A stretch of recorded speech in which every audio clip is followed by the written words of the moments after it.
Hello বন্ধুরা, কি করছো তোমরা? কেমন আছো? ভালো আছো সবাই? আজকে বানাবো আমি একটু মালাই কাতলা। তোমরা তো মাছের কালিয়া খেয়েছো, কাতলা মাছের কালিয়া খেয়েছো, দই কাতলা খেয়েছো। মালাই কাতলা করব। এই দেখো, মাছগুলো আমি নুন হলুদ দিয়ে মাখিয়ে রেখেছি। কড়াইয়ে তেল দিয়ে দিয়েছি, মাছগুলো দিয়ে দিয়েছি। এবার ভেজে তুলে নেব।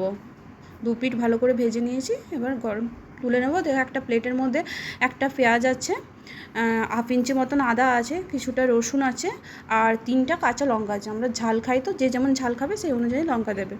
এবার এগুলো সব পেস্ট করে নিয়েছি। ওই তেলের মধ্যে দিয়ে দিয়েছি একটু দারচিনি আর জিরে, একটু ফোড়ন দিয়ে দিয়েছি, তারপরে পেস্টটা দিয়ে দিয়েছি।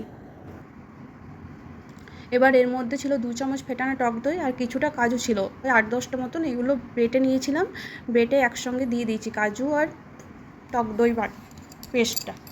কষিয়ে নিচ্ছি বন্ধুরা তেল ছাড়া পর্যন্ত। এবার কড়াইয়ে পরিমাণ মতো নুন দিয়ে দিয়েছি, পরিমাণ মতো একটু চিনি দিয়ে দিয়েছি। এবার ভালো করে কষিয়ে নেব বন্ধুরা। তেল ছাড়া হয়ে গেছে। এবার কড়াইয়ে পরিমাণ মতন জল দিয়ে দেবো, আর একটু বাটার দিয়ে দেবো। তোমরা বাটার না থাকলে স্কিপ করতে পারো। এবার ফুটতে দেব। ফুটে হয়ে গেছে, দেখো মাছগুলো ছেড়ে দিয়েছি। এবার দিয়ে দিলাম কিছুটা পরিমাণ দুধ নিয়েছিলাম, আর 1.5 চামচ মতন মালাই নিয়েছি, ওইটা দিয়ে দিয়েছি। 5 মিনিট মতো ফুটে উঠলে এবার গরম মশলা ছড়িয়ে দিয়েছি। গরম গরম রেডি হয়ে গেছে কাতলা মালাই বা মালাই কাতলা বন্ধুরা।